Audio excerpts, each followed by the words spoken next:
What's up, YouTube? What's up, YouTube? It's your boy back with another one. Guys, in today's video, we want to talk about African American leaders and what contributions they are making for the betterment of America, Africa, and the Caribbean as a whole. Let me know what you think about this topic in the comment section below. Do you think some on the money, or am I totally missing it with this one? Because I feel like African American politicians could do more for the diaspora than what they're actually doing at the moment. And a lot of us think that they are not doing anything, to be honest. And they should actually step up to the table and do more for the diaspora. Let me know what you think about it in the comment section below. Don't forget to like, comment, share, and subscribe to the channel. You know we family, right? Holla.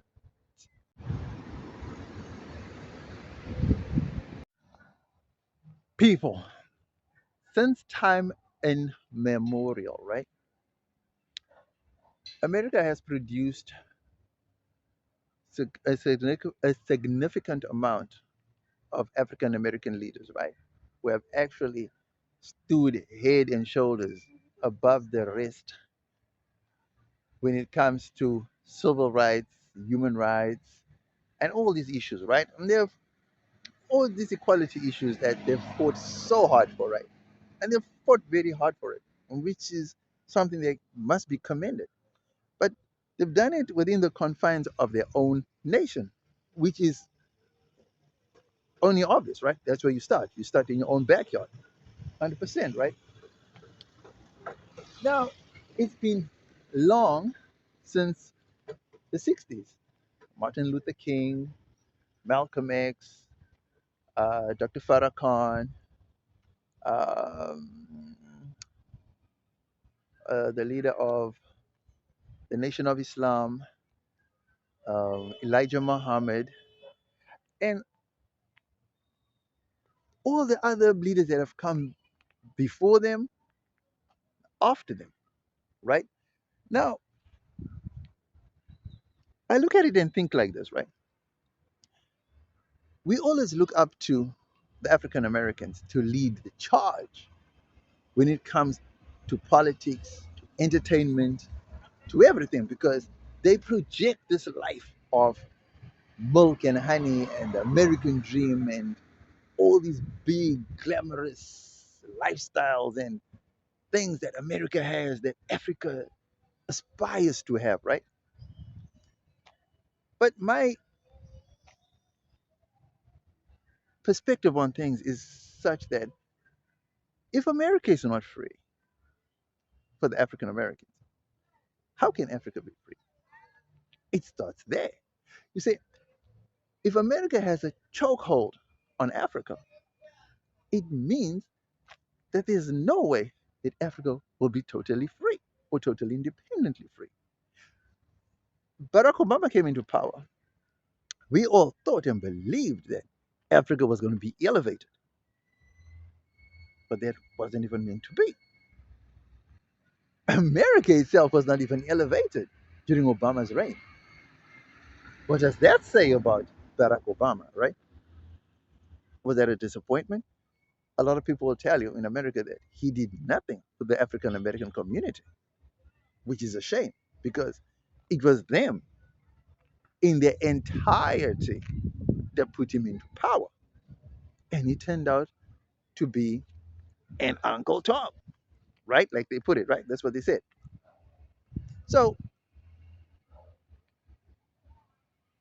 in a strange but funny way, it's almost like he had sold out his own people for the vote. Same like what Kamala is doing or was doing. You know what I mean? Which is totally unfair.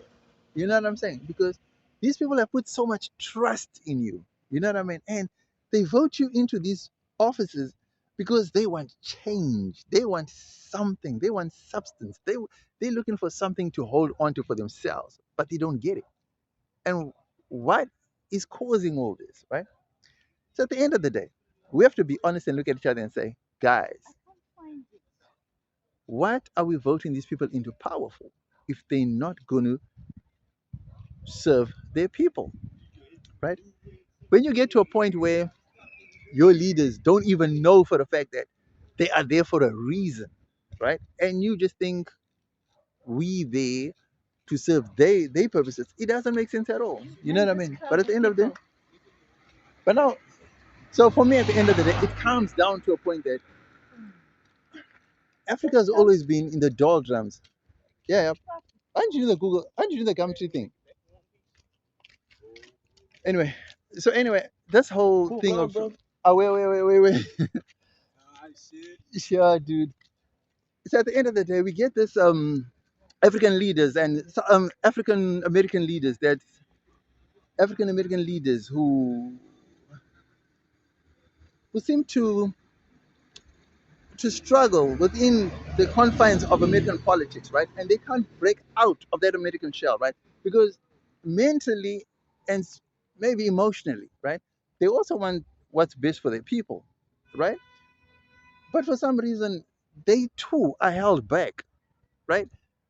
They too are held back. So therefore, it's like their hands are tied and they cannot spread their wings to Africa and the diaspora, right?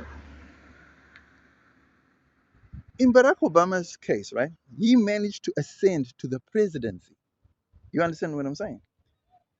One would think that at least he could have done more because even he said it himself that he could have done more. But he had 8 years to do more and he failed. So, what is the reason that the African American leaders are failing to produce results for the African Americans, let alone for the diaspora? Next, that's what we're going to get into. And then we're going to find out whether or not we're on the money or not. Let me know what you think about it in the comment section below. Don't forget to like, comment, share, and subscribe to the channel. You know we boys, right?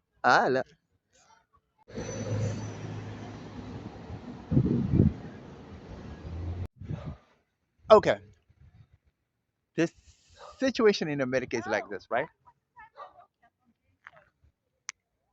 The CIA, the FBI, these organizations are set up to crush any black power rising, right? Everybody knows that. The CIA and the FBI, in particular, are the biggest and the single most powerful entities in America. They are what you call the shadow government.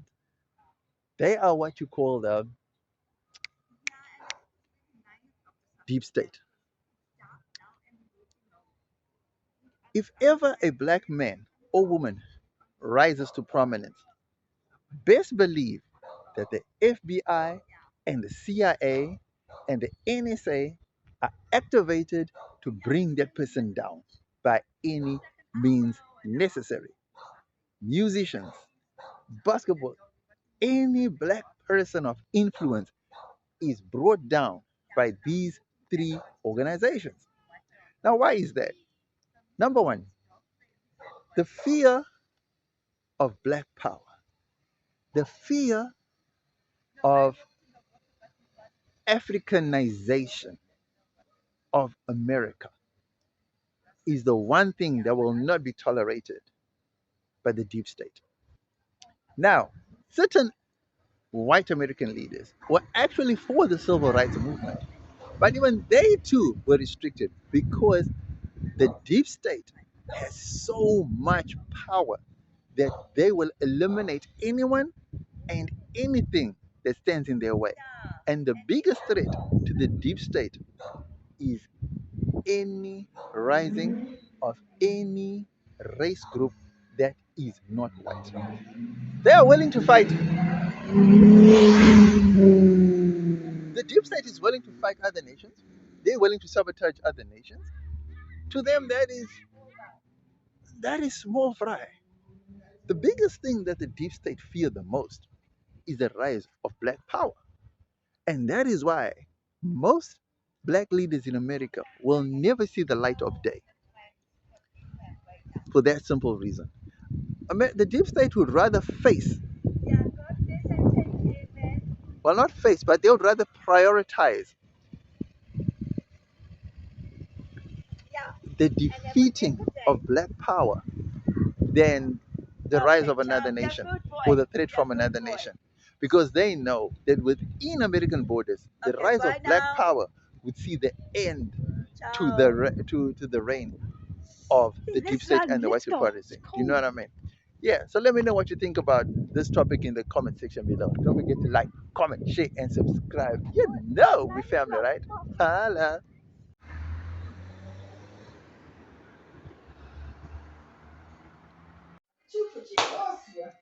Cons. The only one con of black Americans not taking control of the American political system and economical system is that Africa gets affected by all of this. Because in the hands of the Republicans and the Democrats, Africa struggles, Africa suffers, because neither of the two want to see Africa develop.